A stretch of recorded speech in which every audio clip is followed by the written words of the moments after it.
Mayong adlaw sa tanan, Muhammad Khalid Quebranza Dimaporo, Congressman of the 1st District of Lanao del Norte and now Governor candidate ng lalawigan ng Lanao del Norte, number 2 sa balota. I'd like to thank our ABCs, our barangay captains, barangay officials, for a very successful barangay congress, especially with two very important guests, si Camille Villar and si Amy Marcos.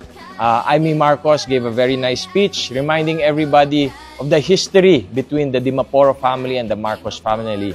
Sa panahon pa ni Ferdinand Marcos at saka si Ama Ali, si Sultan Samasyo, Sultan Muhammad Ali Dimaporo, and also yung tatay ng mami ko, si Lolo Arsing, the late Governor Arsenio Arcelo Quebranza, and then passing on to the next generation, sila Bongbong Marcos, Irene, and also Amy with my mom, Angging Quebranza Dimaporo, and my dad, Abdullah Dimacuta Dimaporo. Our history has gone 2 generations, 3 generations back, and now it is my turn to ensure that basta may Marcos running for the Senate or for national positions, kami naman, mga Dimaporos, especially from Lanao del Norte, will do our best to make sure she gets good vote. Amy Marcos is a good friend of Lanao del Norte. Dahil sa kanya, we have been able to pass into law a Republic Act, the Unity Highway, making a new highway din sa lalawigan ng Lanao del Norte, connecting Iligan to Tagaluan, Lanao del Norte, to Pantar, Lanao del Norte, pasok sa Lanao del Sur,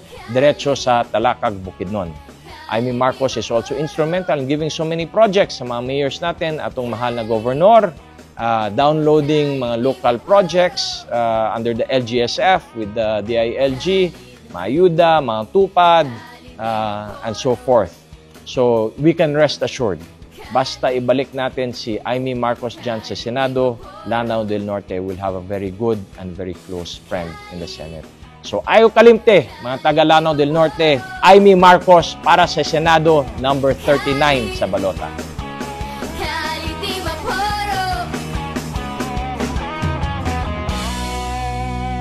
Iboto, Khalid Dimaporo para sa gobernador.